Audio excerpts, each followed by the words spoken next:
yang kedua kebalikannya. Zahaba jumhurul usuliyin ila jawaz ijtihadihi fi kullil umuri. Ulama usul berpendapat bahwa Nabi boleh berijtihad pada semua permasalahan, pada semua perkara. Wa ala hadha fa innahu yajuzu lahu an yajtahida fima la yakunu fihi nassun minal ahkami. Oleh karena itu, maka Nabi boleh melakukan ijtihad terhadap permasalahan-permasalahan hukum yang tidak ada nas di dalamnya. Dalilnya apa? Satu, anna Nabi sallallahu alaihi wasallam ma'murun bil ijtihadi. Ternyata Nabi diperintahkan untuk melakukan ijtihad. Qauluhu ta'ala, firman Allah, fa'tabiru ya ulil absar. Maka syahidnya di fa'tabiru. Maka ambillah kejadian itu untuk menjadi pelajaran, wahai orang-orang yang punya penglihatan. Fa'tabiru kejadian itu untuk dijadikan pelajaran. Ai qisu al-waqai', qisu qiyas, ukurlah, kembalikan kejadian-kejadian allati lam yarid hukmuha, yang tidak ada hukum di dalamnya, alal waqa'i' allati warada hukmuha, kepada hukum-hukum kejadian-kejadian yang sudah ada hukumnya. Kalau ada kejadian yang tidak ada hukumnya, maka kiaskanlah dengan kejadian yang sudah ada hukumnya. Fa'tabiru. Nah, itu dalil yang pertama. Dalil yang kedua, berarti Nabi berijtihad. Fa'tabiru. Yang kedua, anna Rasulullah sallallahu alaihi wasallam alimun bi'ilalin nususi wa hikmati tashri'il ahkami. Wa kullu man huwa alimun bidzalika yalzimuhu al-amalu fi suratil far'i alladhi tujadu fihi al-illah. Bahwa Rasul sallallahu alaihi wasallam tahu illat suatu nas dan illat suatu hukum. Sebab adanya hukum ini Nabi tahu itu.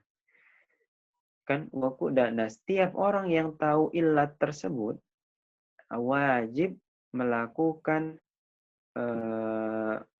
mengembalikan al-furu' alladzi itu yang punya sebab.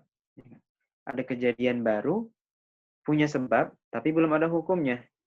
Wa hadzal amalu huwa itsbatu hukmil asli lil far'i. Maka amal ini dinamakan menetapkan hukum al-asl kepada al-furu'. Ada furu', dia punya illat tapi belum ada hukumnya.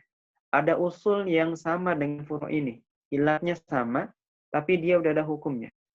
Nah, karena Nabi tahu illat, maka langsung aja menetapkan hukum yang al-asl kepada hukum al-fara'. Jadi Nabi berijtihad. Dalil yang ketiga, anna Nabi sallallahu alaihi wasallam qad waqa'a minhu al-ijtihad fi waqa'i'a katsiratin, bahwa telah terjadi ijtihadnya Nabi pada berbagai macam permasalahan. Wa min dzalika ma ruwiya anna rajulan min Jath'amin jaa'a ila Rasulillah sallallahu alaihi wasallam faqala, diriwayatkan ada seorang laki-laki dari Jath'am datang kepada Rasulullah berkata, inna abi adrakahul Islam, bapak saya telah masuk Islam, wa huwa syaikhun kabirun, tapi dia tua. La yastati'u rukubar rihali, enggak bisa naik kendaraan, enggak bisa melakukan perjalanan. Wal hajju maktubun alaihi, akan tetapi haji adalah suatu kewajiban. Afa ahujju anhu, apakah saya bisa menghajikan bapak saya? Faqala, Nabi bersabda, anta akbar waladihi, apakah kamu anak tertuanya? Qala, laki-laki tersebut menjawab, na'am, iya. Qala, Nabi bersabda, ra'aita law kana ala abika dainun faqadaitahu anhu. Bagaimana pendapatmu kalau seandainya bapamu punya hutang, kemudian kamu tunaikan hutangnya? Akana yajzi zalika anhu, apakah itu dianggap atau tidak dianggap? Qala, laki-laki itu menjawab, na'am, iya, dianggap. Qala, Nabi bersabda, fahjaj anhu, maka berhajilah untuk bapak kamu. Nah, di mana syahidnya di sini? Faqad qasar rasulu al-hajja 'ala ad-daini fi jawazin niyabati fi adaihi. Rasulullah mengkiaskan, kias ini bagian dari istihad. Mengkiaskan haji dengan hutang. Kalau anak bayar hutang bapaknya, maka diterima. Maka haji pun seperti itu. Kalau ada halangan di orang tuanya tidak bisa menunaikan haji, maka ketika anaknya menghajikan orang tuanya, maka hajinya dianggap boleh.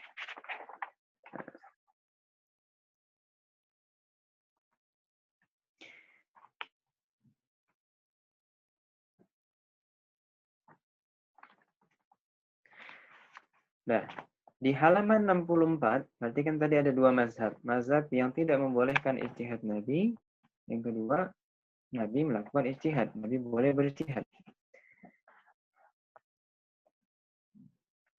Wabihada, nah berarti yang dirojihkan yang mana nih? Apakah mazhab pertama atau mazhab kedua? Halaman 64, wabihada yatabayyanu tahaqququ wuqu'il ijtihadi minan nabi. Oleh karena itu sudah jelas bahwa ijtihad terjadi pada Nabi Shallallahu Alaihi Wasallam fima laisa fihi nasun, terhadap permasalahan yang belum ada nas. Wa anna hadzal ijtihad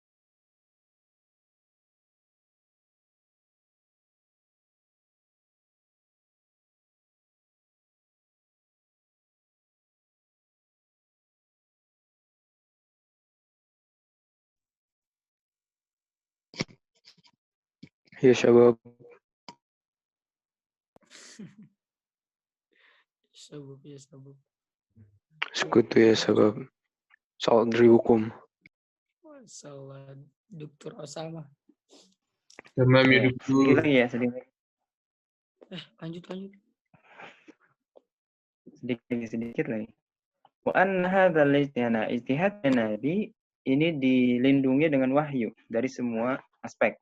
Fa idza waqa'a khata'an minan nabi, kalau Nabi berijtihad dan ijtihadnya itu salah, di ba'dhi masaili, pada sebagian permasalahan, hadzal ijtihad lam yukirruhu Allah alaihi, maka Allah tidak menguatkan ijtihadnya Nabi kalau salah. Wa bayyana lahu wajhal haqqi fiha, tetapi Allah akan menjelaskan yang benar kepada Nabi. Nah, jadi kalau ijtihad Nabi benar, maka Allah memperkuat ijtihadnya Nabi. Kalau ijtihadnya Nabi salah, maka Allah akan membenarkan ijtihadnya Nabi. Oke, selesai. Saya kira sampai sini terlebih dahulu pelajaran kita. Nanti akan dilanjutkan di pertemuan selanjutnya. Apakah ada pertanyaan?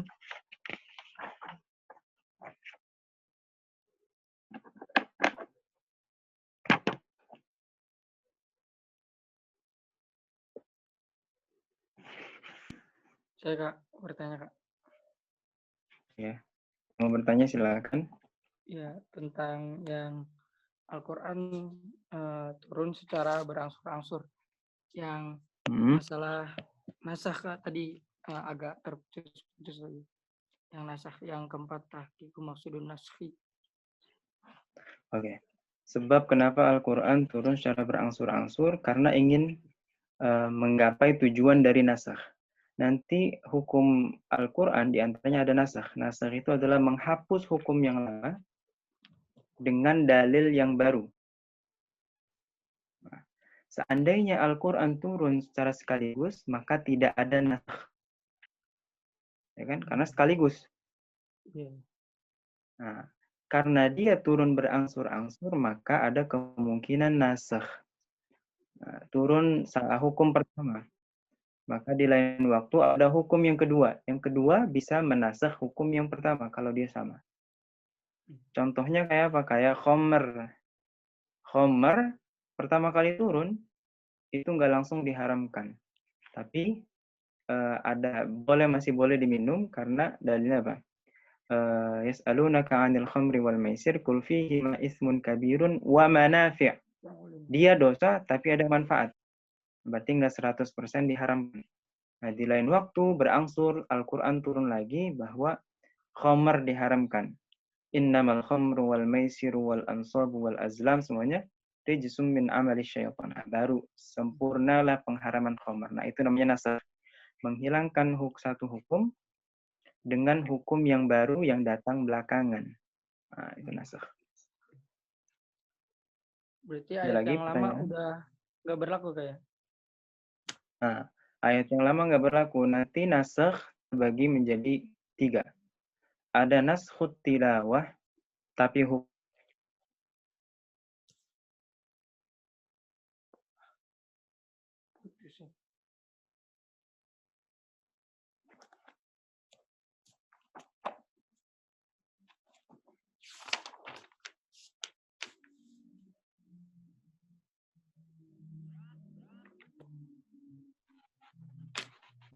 saya jawab ya.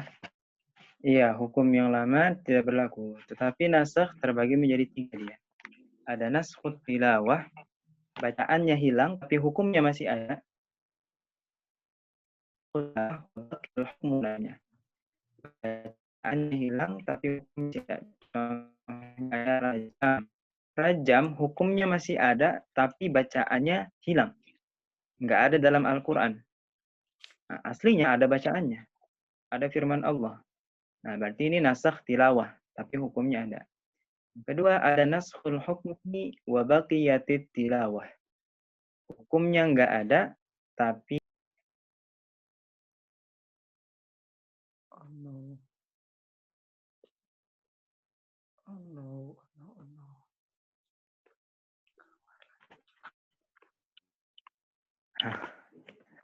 yang kedua, hukumnya hilang, tapi bacaannya masih ada. Seperti tadi khomer.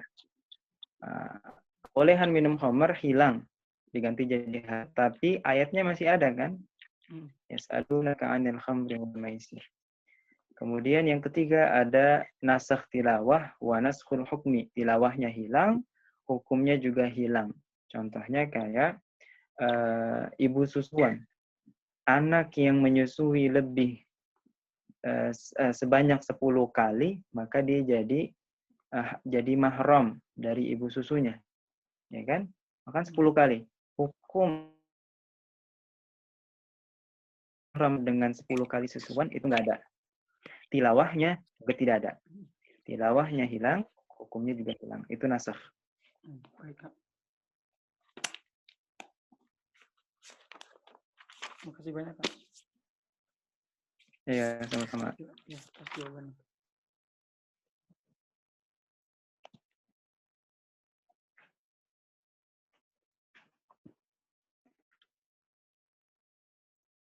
Gimana, Farhan?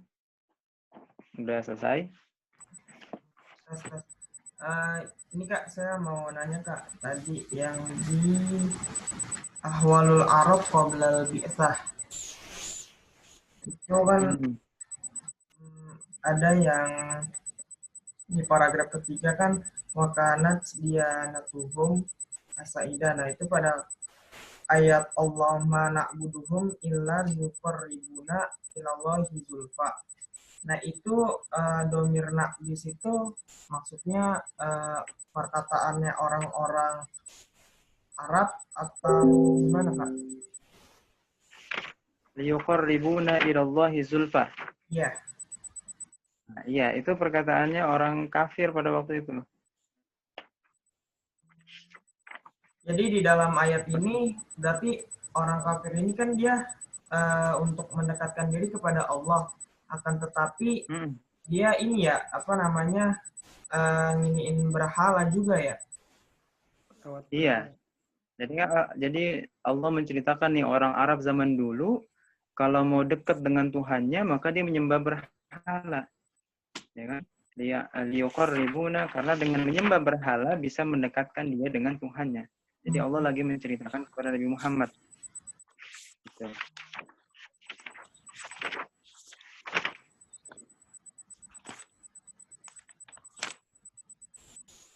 Nah, yaitu prasangkanya orang kafir dulu sebelum diutusnya Nabi Muhammad.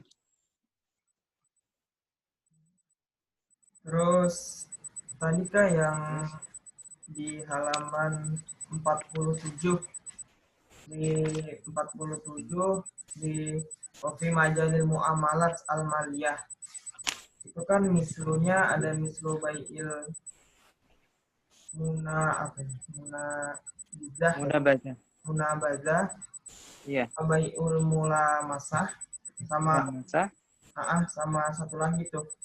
Nah, itu al-munabazah sama al-mulamasah apa ya tadi?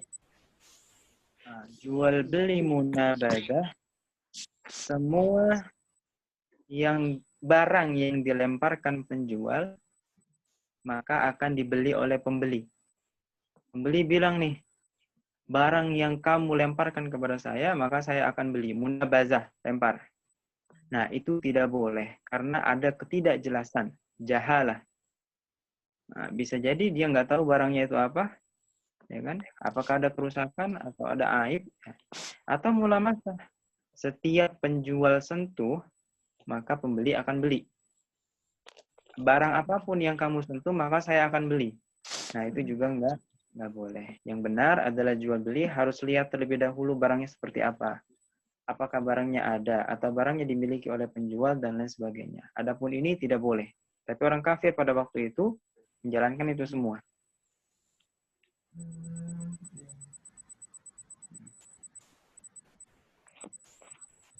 Kalau munamazah itu yang dilempar, kalau yang mulamasah yang disentuh, Pak. Iya, lams kan sentuh lams. Iya. Jadi yang satu lagi apa Kak? Yang ketiga wa bai'ul Sisa. Nah, kalau hisot dia pakai batu. alat. Iya, batu. Kalau munabazah barangnya yang dilempar barang dagangannya. Jadi barang yang terkenal dibeli. Gimana Kak? Tadi Kak perbedaannya yang al-munabazah sama al-hisah. Kalau munabazah yang lempar barang dagangannya. Misal dia ini barang dagangannya buku, lempar. Nah, kalau al-hisad ada misalnya batu atau kerikil dilempar kena barang. Nah, itu yang dibeli. Barangnya dipasang itu ya? Iya, barangnya dijejer gitu misalnya. Iya, dilempar batu. Iya, dilempar batu. Nah, kalau yang terakhir itu janin yang masih dalam kandungan dia akan beli nanti kalau sudah dilahirkan. Nah, kita nggak tahu kan apakah janin ini akan lahir atau enggak. Akan lahir normal atau enggak. Nah, itu semuanya jahalah sehingga diharamkan. Sama kayak pohon juga kayak sebelum berbuah tapi dia udah sebelum berbuah gitu. Tapi dia udah beli buahnya, itu tidak boleh. Tapi kalau pohon itu sudah ada buahnya dan sudah matang, itu boleh. Tapi kalau disewa boleh nggak? Disewa nih kelapa nih sebulan gitu. Tapi buahnya nanti kita ambil. Berarti itu namanya akad musaqah. Kalau pakai akad musaqah, milik ngasih pohon kerja membeli hasilnya bisa dibagi dua. Nah, seperti itu. Iya. Terus tadi Kak yang di halaman 46 aspek al-alaqah al-usriyah itu kan yang di paragraf keduanya kan minha zijatun ukhra ya. Nah, itu kan pernikahan secara paksa tadi ya Kak. Itu berarti sama pernikahan secara kontrak nyambung nggak Kak? Antara secara paksa sama nikah kontrak.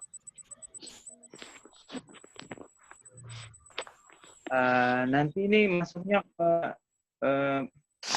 segala pernikahan yang tidak melalui peraturan-peraturan Islam yang ada pada sekarang, maka masuk sini.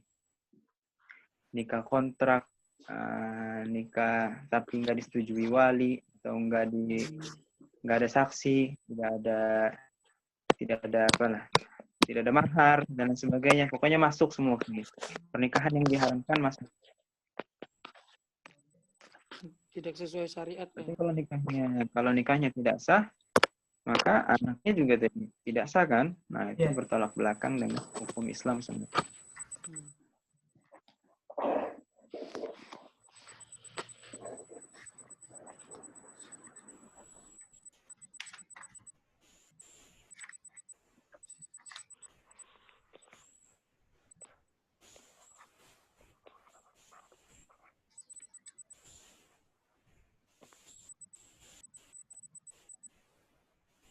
Berarti untuk kita kayak kitab Zabur, kitab Taurat, kitab Injil, itu kan Allah turunkan berarti secara langsung ya Kak. Kalau kan Nabi berangsur-angsur ya. Kayak gitu ya Kak? Iya, kalau Nabi berangsur. Ya benar.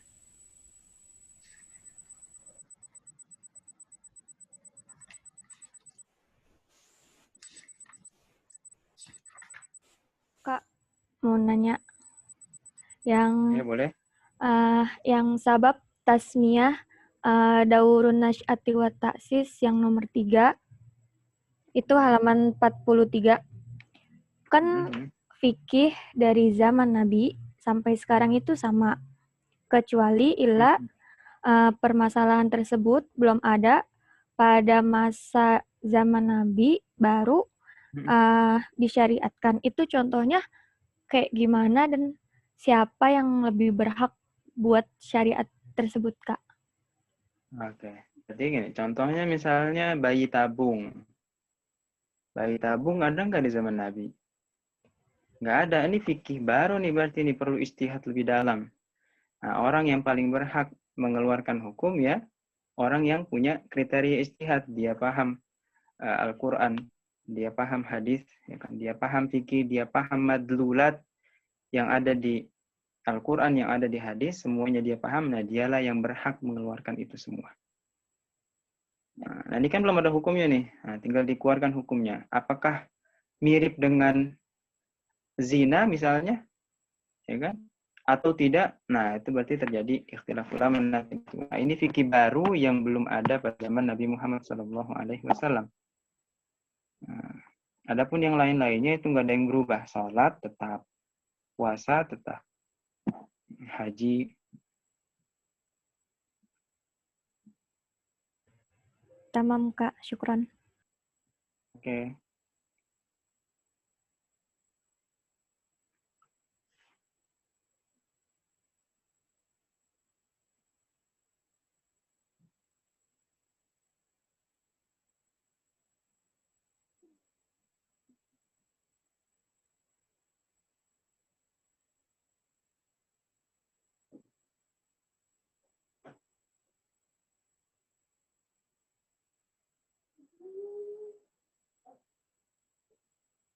Ada lagi nggak yang bertanya tuh?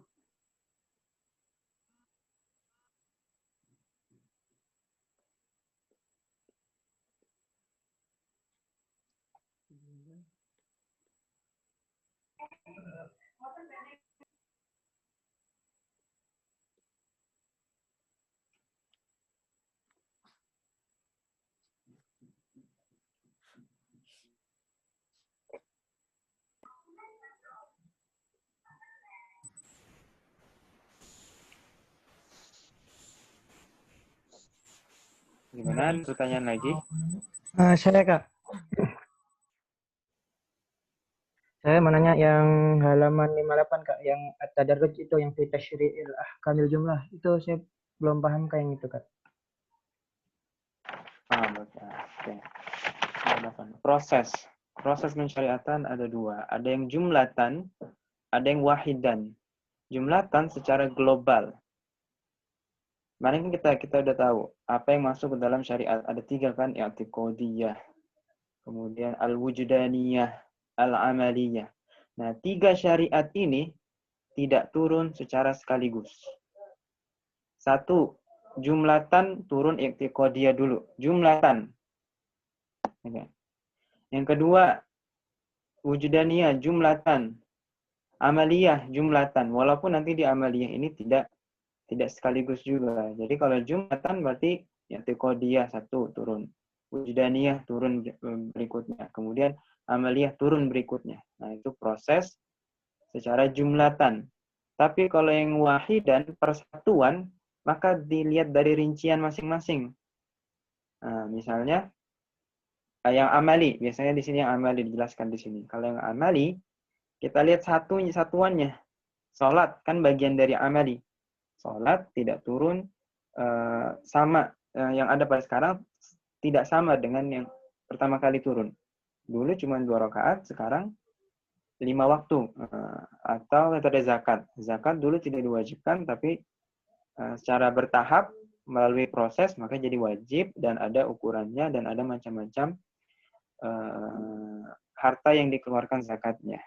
Atau misalnya khomer, tadi juga sama tuh khomer. Khomer tadinya dibolehkan bertahap, jadi tidak dibolehkan ketika sholat. Bertahap, tidak dibolehkan sekaligus. Jadi bedanya jumlah dari segi klasifikasi syariatnya. Permasalahan i'tiqadiyah turun awal, wujdaniyah turun berikutnya, amaliyah turun berikutnya. Yang wahidan masing-masing rincian dari 3 ini, i'tiqadiyah misalnya kepada Allah terlebih dahulu turun. Baru berikutnya kepada malaikat, kepada Rasul, kepada kitab, berangsur proses. Wujdaniyah juga begitu. Pertama harus siddiq, amanah, turun berikutnya apalagi berbuat adil gitu kan, nggak boleh hasud dan lain sebagainya. Yang amali tadi sholat 2 rakaat jadi 5, zakat, khomer dan lain sebagainya. Begitu, paham? Oh iya, paham Kak. Makasih banyak Kak, syukron. Oke, sama-sama.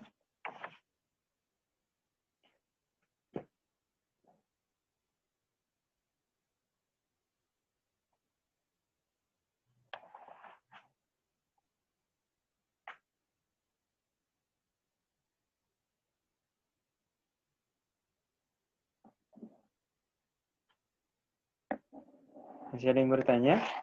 Kalau tidak ada, kita cukupkan. Saya mau nanya, Kak. Oke, apa? Jadi, Kak, ijtihad Nabi itu masuknya ke sunnah Nabi, Kak? Bukan ke ijtihad sama kayak mujtahid gitu? Sama kayak mujtahid. Walaupun Jadi itu, segala ijtihad dari Nabi bakalan jadi sunnah. Ya, Kak. Sama kayak orang biasa.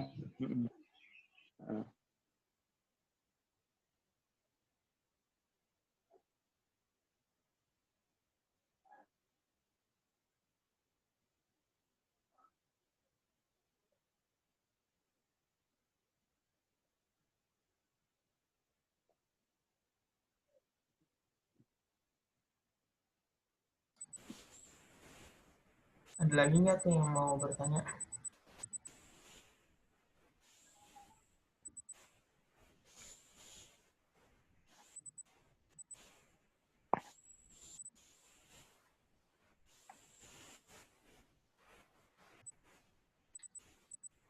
Baik Kak, mungkin dicukupkan aja Kak. Mungkin nanti di lain waktu bisa ditanyakan kembali.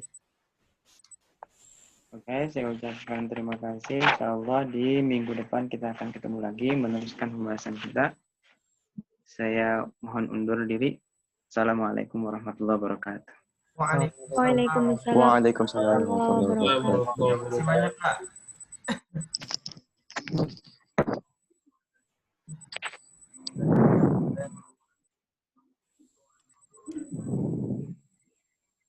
Halo.